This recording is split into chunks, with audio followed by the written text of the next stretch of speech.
Magazino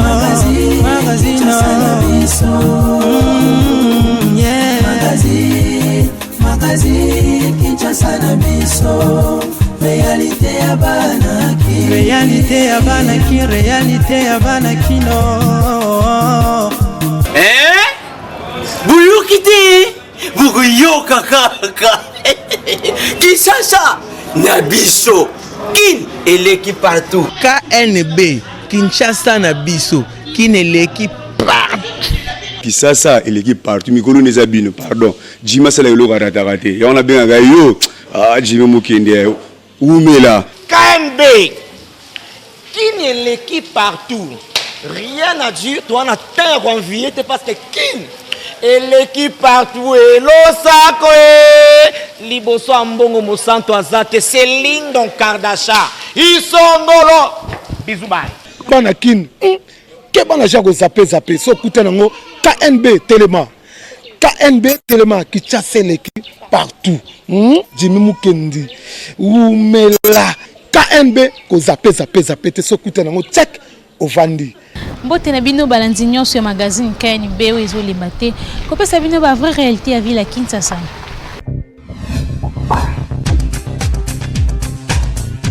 Tofongola bongo édition na biso ya mokolo ya lelo na discours ya mokonzi ya mboka na cadre ya 60e anniversaire ya indépendance ya mboka na biso. Commentaire ya Natasiata. Aujourd'hui, 60 années plus tard, le devenir de la nation est toujours entre les mains d'une classe politique toutes tendances confondues, qui demeure versatile et qui peine à arracher la nation du cercle vicieux de l'instabilité et de la pauvreté. Jugez vous-même de notre héritage commun 60 ans après. Alors que le revenu moyen par habitant était de $1000 américains en 1960, il est estimé à $400 américains aujourd'hui, en termes constants.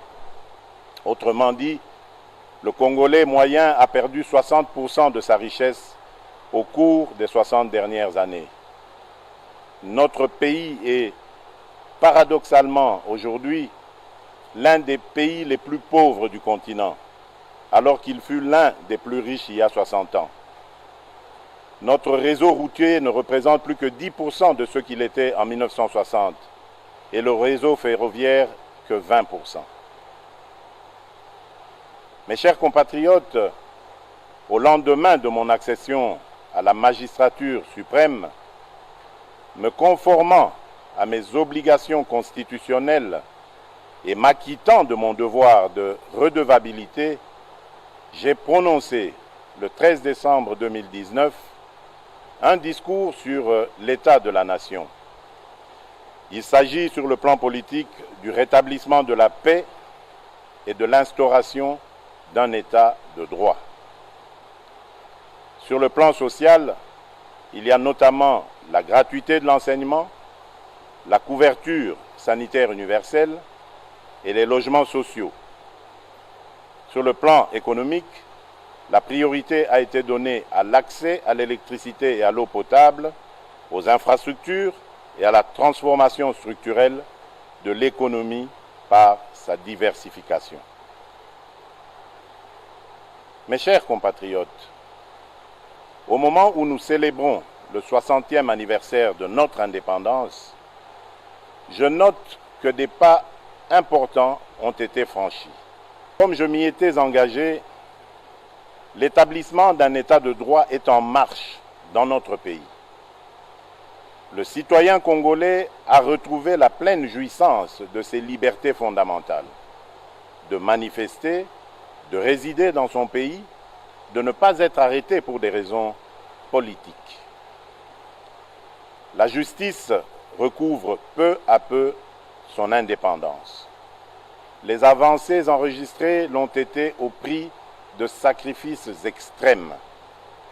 Elles ne peuvent être annihilées par des manœuvres d'arrière-garde qui s'observent chez certains de vouloir légiférer pour déposséder le Conseil supérieur de la magistrature du pouvoir judiciaire qu'il détient pourtant par la Constitution. Point n'est besoin de vous rappeler que la justice élève une nation. La justice est pour un état de droit ce que le sang est pour le corps humain. Voilà pourquoi j'estime que les réformes dans ce secteur doivent être dictées non pas par le souci de s'assurer une protection d'une personne ou d'un groupe de personnes, mais plutôt par le souci d'apporter plus d'efficacité et d'efficience au fonctionnement de la justice. En considération de ces éléments, je n'accepterai sous aucun prétexte des réformes dans ce secteur qui, par leur nature et contenu, viendraient porter atteinte à des principes fondamentaux régissant la justice telle que prévue dans notre Constitution, notamment l'indépendance du pouvoir judiciaire, du pouvoir législatif et du pouvoir exécutif, le pouvoir régalien de nomination des magistrats, la gestion du pouvoir judiciaire confiée au Conseil supérieur de la magistrature et bien d'autres. Je m'étais également engagé à rendre l'enseignement de base obligatoire et gratuit pour tous. Cet engouement salutaire met en exergue deux autres importants défis que nous devons relever. Celui des infrastructures d'accueil et celui de la qualité de l'enseignement. J'ai également pris l'engagement de mettre un terme à l'impunité pour donner un sens à la lutte contre la corruption et les antivaleurs, car celles-ci sont à la base de presque tous les maux dans les différents secteurs de la vie nationale. Sur le plan économique, j'ai fait de l'accès à l'électricité une priorité.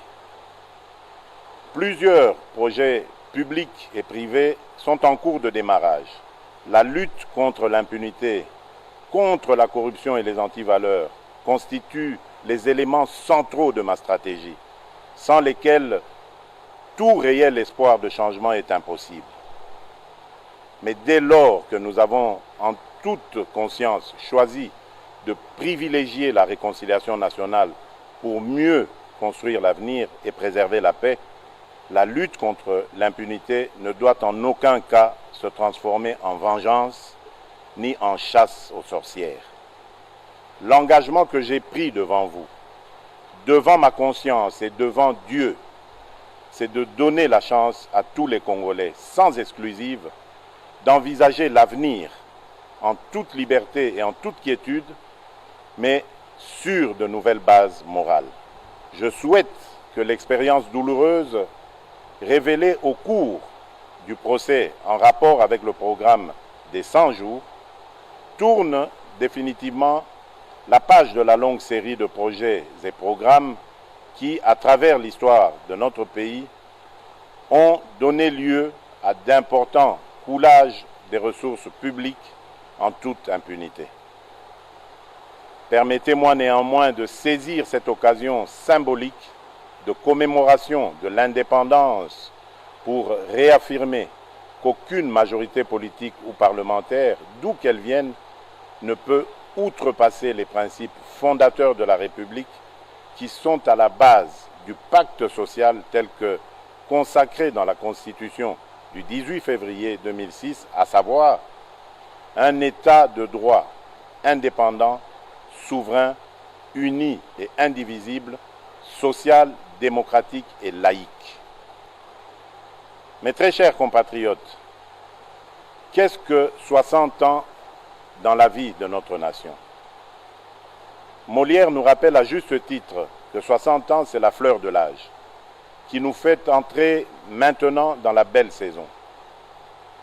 Soyons tous interpellés par les défis majeurs auxquels notre pays est toujours confronté, notamment celui de la maximisation des recettes publiques. Pour assurer la réussite du programme du gouvernement, je n'ai cessé d'exhorter ses membres et mes concitoyens à œuvrer à la restauration de l'état de droit, afin d'accélérer les flux d'investissement privés, qu'ils soient internes ou externes, ainsi que pour maximiser la mobilisation des recettes fiscales, pierre angulaire des ressources publiques.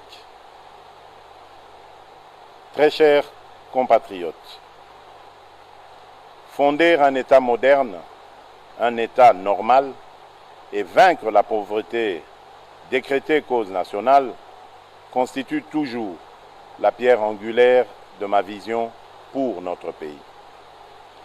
Sur ce chemin encore parsemé d'embûches et d'obstacles, je ressens toujours au plus profond de moi la force et la détermination de mes compatriotes quand dans un écho grandissant et permanent, ils ne cessent de me rappeler leur leitmotiv, à savoir le peuple d'abord. Oui, le peuple d'abord est la boussole de notre action et la mesure de notre détermination. C'est vous dire que l'intérêt du peuple congolais constitue et constituera toujours le fil conducteur de toutes les réformes que j'entends voir le gouvernement de la République accomplir tout au long de mon mandat. À 60 ans, on n'a plus d'excuses. À 60 ans, on ne commet plus les mêmes erreurs. À 60 ans, on sort des discours creux et répétitifs et on prêche la sagesse et la droiture par l'exemple. À 60 ans, on pense à l'héritage et aux valeurs à léguer aux générations futures. Il est temps que nos ambitions personnelles viennent en dernier lieu et que les ambitions de notre pays soient notre priorité. Très chers compatriotes, c'est pour vous, avec vous et dans votre intérêt que nous allons réussir le mandat que vous m'avez confié. Bonne fête de l'indépendance à toutes et à tous. Vive la nation congolaise unie et forte. Que Dieu bénisse la République démocratique du Congo. Je vous remercie. 4 personnes de signaka document au et comme ça Congo pays indépendant et souverain Bolanda. Combattants de l'indépendance, aujourd'hui victorieux, je vous salue au nom du gouvernement congolais. Nous avons connu les ironies, les insultes, les coups que nous devions subir au matin, midi et soir, parce que nous étions des nègres. Qui oubliera enfin les fusillades où périt tant de nos frères, ceux qui ne voulaient plus se soumettre au régime d'injustice, d'oppression et d'exploitation. Après plusieurs années de colonisation, enfin Congo, Nanzela a papier oyo bozo mona acte ya indépendance ya Congo yangoyo. Texte ezalaki mokuse, mais ezalaki très significatif pour l'avenir ya Congo. Ezalaki signé le 30 juin 1960, jour ya indépendance. 4 personnalités ndeba signaka yango. Ezalaki bongo 2 premiers ministres, p 2 ministres ya affaires étrangères. Gaston Esquens na Patrice Emery Lumumba ba premier ministre, p Pierre Vignier na Justin Marie Bomboko respectivement ba ministre des affaires étrangères. Roi Baudouin Ier ya Belgique na président Joseph Kasavubu ya Congo bango basignaka te pona ba fonction protocolaire bazalaki nango. Acte de naissance ya République du Congo ezalaki déclaration conjointe entre 2 gouvernements congolais pe belge pona kosukisa colonisation belge pe kokomisa Congo pays indépendant pe souverain. Et comme un jour très important na kati ya histoire ya République démocratique du Congo. Le lot jour pour jour tozo célébrer 60e anniversaire ya Lipanda, date oyo généralement ezalaka mingi caractérisé na ba fête ba défilé militaire pe réjouissance populaire. Cette fois-ci ekozala te na année oyo faute ya Covid-19 pe makambo ebele oyo mboka ezali na yango il faut asala. Kasi mokonzi ya mboka Félix Antoine Tshisekedi asalaki discours na ye pona kolobaki santé ezali na priorité pe ezali priorité de priorité donc esengeli congolais nyonso esika azali afete na modération po mboka ezana ba makambo ebele il faut esala pe alamusaki peuple congolais esika nyonso azali atia la main dans la pâte pona ko travailler pe ko matisa mboka na biso po 60 ans après mboka ezongisi mama kasi.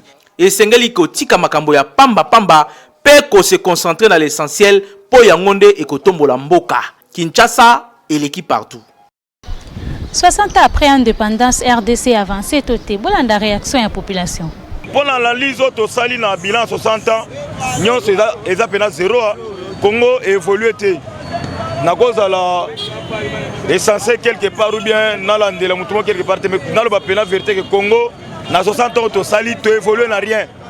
Tu évolué na rien pour la nini puisque tu zwaki batu oyo balingaki mboka oyo te o banda ko sala musala pour na ba poche na bango. On a kosala musala pour na belgérant mais le col a lelo pour na ngai nazoma le col a fait to salemité et marqué un plus pour la nine et mon ani que batimusu bazaki ba aventurer le col to sala ngo lelo te ce qui mboule ko ya to kosala ngo c'est que kosala mananga ya bien congolais a kosala bien bon analyse na celle moko pendant ce temps au passé en tout cas biso maintenant ba jeune to se trouver maintenant rien par rapport au moins que le lombo que tant de l'autre grand mboka ndenge kufi tambo ndenge komi. Donc mboka zo banate donc tu remis vivre na mboka o le rôle à présenter le col la ministre azate la mboka oyo donc mboka oyo comme ce que lu quitter donc matro donc par rapport que bon avantage monnaie ça rappelle na mboka option de vivre oyo ça bena li felo na rata mboka oyo analyse on a ça na bilan 60 c'est presque vraiment négatif et outi wat et outi par rapport à la gérance il y a ba politicien na biso. Donc, bateau bazaki akala bazaki na idée que tant que tu reçois indépendance, biso mo tu reçois en charge ya makambo nyonso to okende malamu. Mais lelo to komona que politique to mo ça les apona ba individu moko songolo pakala. Alors, tozo comprendre te soki mboka ngo eza ndenge nini. Alors négatif ezaka que nazo rappeler un peu ba politicien na biso ba yeba que mboka eza pona bango moko kate mais mboka eza pona peuple. Ce qui peuple les athées, mboka ko progresser te. Mais bazonga, baye babatala bakenda mikili mususu, ba mona batone ba salaka pour la population na bango. Nazo senga ke batala bila auto banda bande indépendance et banda to zwa indépendance 1960 ti lelo niveau na bitonyo sezaka toujours nancé na makambo nyonso. Bon, selon analyse après 60 ans indépendance. Bon pour nanga so na za hypocrisie c'est vraiment négatif hein, par rapport à l'indépendance. Talaka ba vite aux alango lelo. To sepelaka après ça ba bitumba oyo ba héros na biso ba bundaki bon pona ko honorer pe bango ba âme na bango ndenge kenda pona mboka. Yango to sepelaka pona indépendance mais en réalité vraiment pona négatif. L'établissement d'un état de droit est en marche dans notre pays. L'établissement d'un état de droit est en marche. C'est-à-dire, beaucoup d'état de droit, ça a quitté il y a cela 54 ans. Depuis l'époque, il y a Mobutu, Tilelo. État de droit, ça a quitté. Voire même, il y a Mobomoni. Bandekonanga, Balimbisanga, organe de la loi. Beaucoup moins même dans le procès, Talawa, avocat, ça a difficulté, na plaidoirie.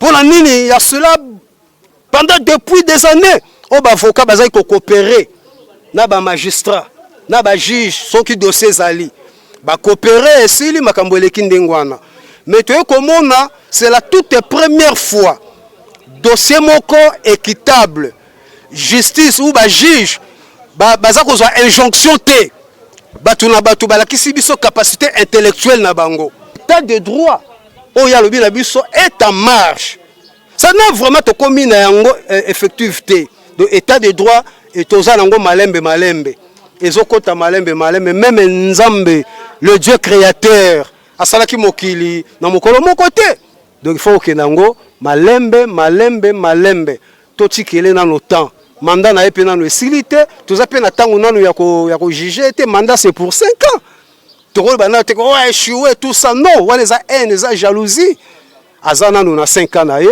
total nous na 5 ans comme ça à rozonge pas na biso peuple après ça biso bilan mais néanmoins toujours on a quelque chose ils ont changé donc on a lu que état de droit et ça marche abaki sabini les citoyens congolais a retrouvé la pleine jouissance de ces libertés fondamentales.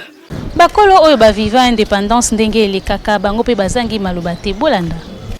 basoda batambuli te tusepelaka lelo babaki na biso bachiko kotambula boyo tuchubwakila bango baroso na njoto tusepelaka mingi babingaka mpe bana oyo babutami na lipandasi bapekabelaka bango biloko biso tomonaka yango lisusu te lelo tusaki na bodwe asako aoki te bo nani le 30 juin bode asako tinda biloko ya bana basi kopesa biso moko tukanye na mboka tomonaka yango te lokole ya lobi tuchumona yango te lelo yikoki lelo tuchumona yango te bo basalaka bakingi na table ronde kuna na Bruxelles hein tant bayokani ke bakopesa indépendance hein na sima babelge balobi topesa bino bo bayokanaki date indépendance basi yaki na 1960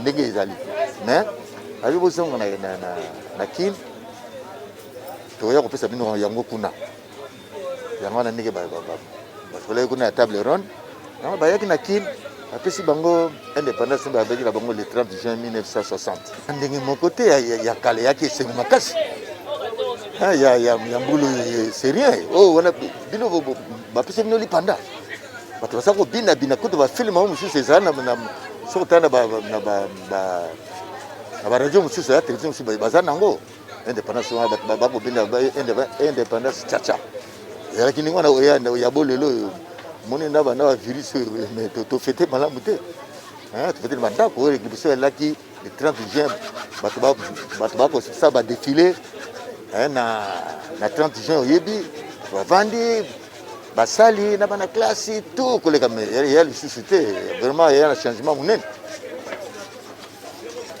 changement kota kala yaki liboso ndenge wana fete eza na mboka bakonzi alero wana baza kopesa bapeuple biloko kolia mamadesu tout ça eza lisusu te ezalaki te moto mpenza abandaki lipanda ya RDC eza papa Simon Kimbangu po histoire awa na RDC histoire bakomaka ngo ndambo yo mona wapi histoire bandi na kati histoire bandaka na source histoire ya RDC ezali ndambo moto abandaki mpenza lipanda ya mboka na biso RDC papa Simon Kimbangu na nsima Kasavubu azalaka ndenge nini yaki bourgmestre ya commune tango commune ya Dendal sikoyo eza commune ya Kasavubu na je crois alors ye alinga apesa mitingi alinga apesa mitingi na inika wana mais babelge baboyaki apesa mitingi wana yango bato batomboki masasi kutu eleleki wana yaki le 4 janvier c'est 59 bato bakufaki vrai bamartyre bango wana lumumba nde ayeki kaka korenforce mpona dipenda mpona ye aki molindi ye moto ayaki korenforce lumumba aki na force aye wana nsima aye na nsima na bango ayeki korenforce yango mona tititi babelge balembi tite ozala lipanda eza ndenge wana bolanda bongo réaction à population ndenge bakomisi ancien président Joseph Kasavubu héros national reportage ya Hervé Zaka ezali malamu ya likanisi mokonzi ya mboka akamati mpona koleve Kasavubu parce Kasavubu azali mokonzi ya liboso na kati ya mboka na biso atake président de la république ya liboso alors c'est tout à fait normal mokonzi ya mboka aleve ye na rang wana likambo wana biso nyonso toyoki yango mpe tosepeli na yango c'est vrai que M. Joseph Kasavubu frère na biso koko na biso yende président Yambo et puis ye mutabunda pona ituma ya indépendance na mboka oyo mingi toko beta maboko le 30 juin lipanda mais mutabanda makamba lipanda na le 4 janvier 59 ezalaki Joseph Kasavubu lokola bokanseli papa Kasavubu to sepeli makasi mazali héros ya solo le premier héros ye mono bozo mona wana twani Kisekeli Chumbu na bokonzi na ye euti epai ya nzambe na euti epai ya nzambe te poni tala bakonzi baleka ndenge na ndenge na nakanisaki Kasavubu yeka mwana oyo mokonzi oyo auti epai ya nzambe alobi nkumu ya mboka Kasavubu yo ya temisi bokakoswa epai ya Antoine Tshisekedi Tshilombo po ya kanisi talama oyo asali meme elobi na te na televizio biso banse kombata moko akufaka batomboli ye bapesi honneur Tshisekedi atelema mokwi mobimba. Discours na ye oyo apesaka bamindele baboyaki yango sorti ya ba supporter na stade po baya lokola bakuta wana imka bango baboyi discours wana nde bitumba wana ebandaka a partir ya bitumba wana nde tozwaki indépendance. Bon, nga moni eza nango bien à reconnaître pour azaki premier président de la République. Pour azaki premier président de la République avant Mboko ebanda. C'est lui. Mais aza pona nga aza héroté. Héros c'est Etienne Tshisekedi pour abundeli mboka. Pour comme démocratie ti sikoto comme royer baba vote oyo abimi bo c'est Etienne Tshisekedi ata mwana vani wana pona démocratie pona nga na moni eza ndenge wana. Bon, tant que Congolais a moni a mérité yango pour azali présent moko avec la sala bolango mi pepe lingaki mingi. Ngai na sepeli mingi po vérité ba chanjaka yango te, histoire pe ba chanjaka yango te. Lingolo banini président Kasavubu akomaki étouffé, kokombo na ye komaki na molili, ezali koyoka na lisusu te, bato bazali kotia so na histoire te, mais ngai na sepeli lelo oyo Félix Tshisekedi molimo centre côté lié abimisi vérité donc nga naza pour na koloba nini eza bien pourquoi ye mutu premier président ya kolongwa na dépendance kokoma na indépendance ye ne mutu azali président donc azali komérité azwa honneur wana ya héros national. Oui, d'accord, c'est normal. La félicité sous président Fatima Kassi. La félicité tout président Nabiso Makassi. Na eloko asali honoré président Kasavubu. Loko la président de la République. Yango wana félicitation pour nae. Toko tike to dans sima nae. Ce qui me boule ko taka na mboka oyo. Ezali certainement pour na discours musu ele kakale mokola le 30 juin.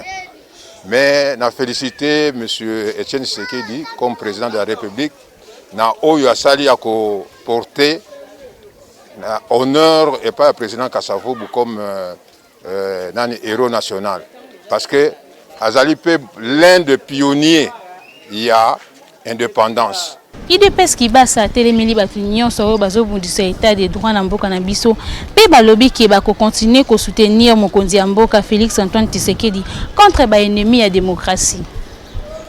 Nous, IDPS Kibasa, avons suivi avec intérêt l'actualité politique du pays et faisons la déclaration suivante. L'UDPS Kibasa est indigné de constater qu'au nom d'une certaine coalition, l'autorité du chef de l'État soit bafouée par un groupe d'individus qui, pourtant, a clochardisé notre peuple pendant 2 décennies. Ce comportement indigne et contraire aux attentes de notre peuple nous oblige à mettre en garde quiconque s'évertuerait de tenter d'hypothéquer l'avenir de notre peuple qui a commencé à recouvrer son espoir longtemps perdu. L'UDPS Kibasa se joint à l'ensemble du peuple congolais pour apporter son soutien total et sans restriction à l'avènement d'un état de droit et d'une justice totalement indépendante, telle que consacrée dans la Constitution, gage du développement et de l'élévation de toute nation. À la veille de la célébration de notre 60e anniversaire de l'indépendance, coalition ou cohabitation, l'UDPS Kibasa est prête à défendre sans relâche les intérêts du peuple contre les ennemis de la vraie démocratie pour laquelle elle s'est battue pendant 4 décennies. L'UDPS Kibasa réitère son soutien indéfectible à son Excellence Félix Antoine Tshisekedi Tshilombo, président de la République, chef de l'État et garant du bon fonctionnement des institutions de la République.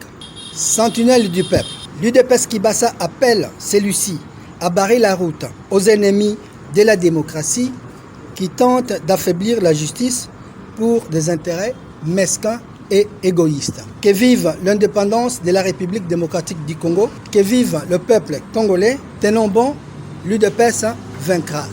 Président national, Haï, président Bijanou Mutunda Jean Smith. Betesco azolemba te kotika ba Congolais asali lisusu miliki kitoko na kombo ya Kerigold pe ezotekama partout na talo malamu.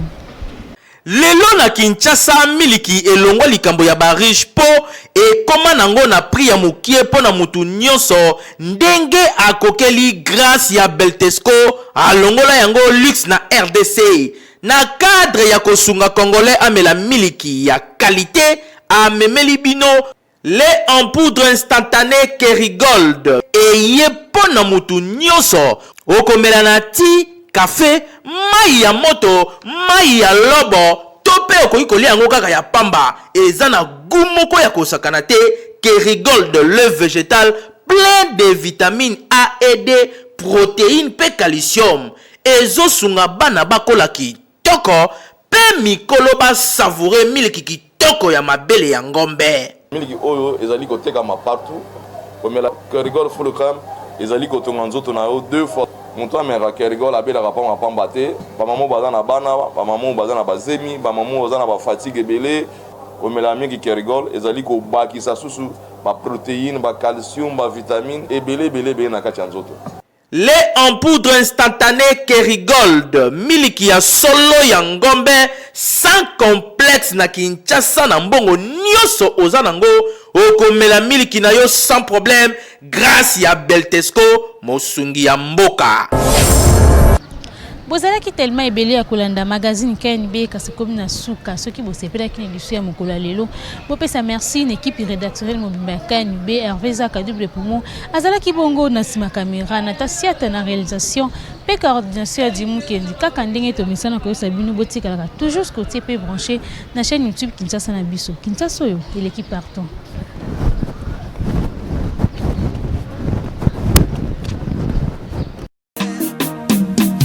Magazine,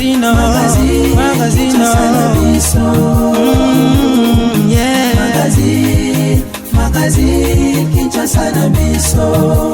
Réalité ya banaki, réalité ya banaki, réalité ya banaki no.